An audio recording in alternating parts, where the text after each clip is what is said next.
Hey, it's Jack. Thursday. I got to tell you something. I just read another study about the percentage of times option buyers lose. The Chicago Board Options Exchange has done a study.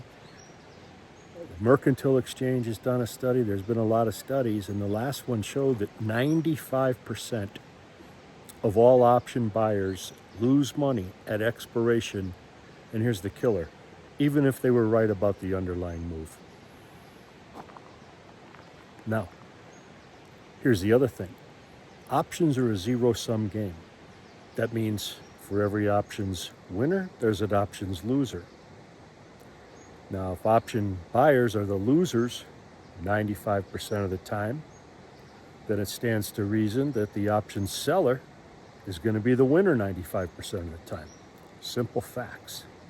Now, that's the single biggest advantage the stock market has to offer, right there, bar none. Nothing even comes close. If you want an advantage, that's the single biggest advantage you're ever going to get.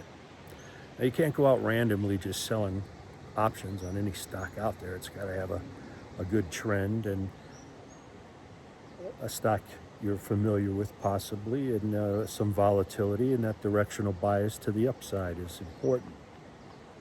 But here's why, and this is the part they don't tell you, here's why 95% of option buyers actually lose money at expiration, even if they're right about the underlying move.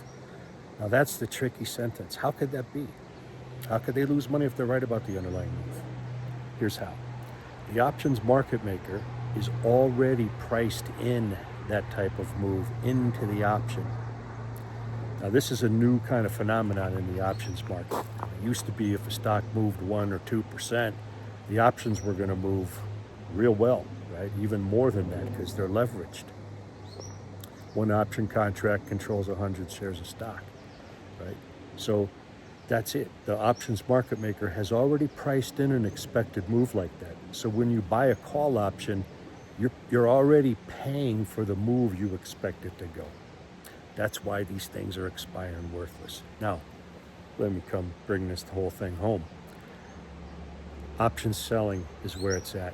When you see these option premiums this high to where even if the stock moves, the option but barely moves pennies, that's the rich premium you can be getting as an option seller. Now, the single best way I know to do that is click the link below and I'll show you. Blow your mind.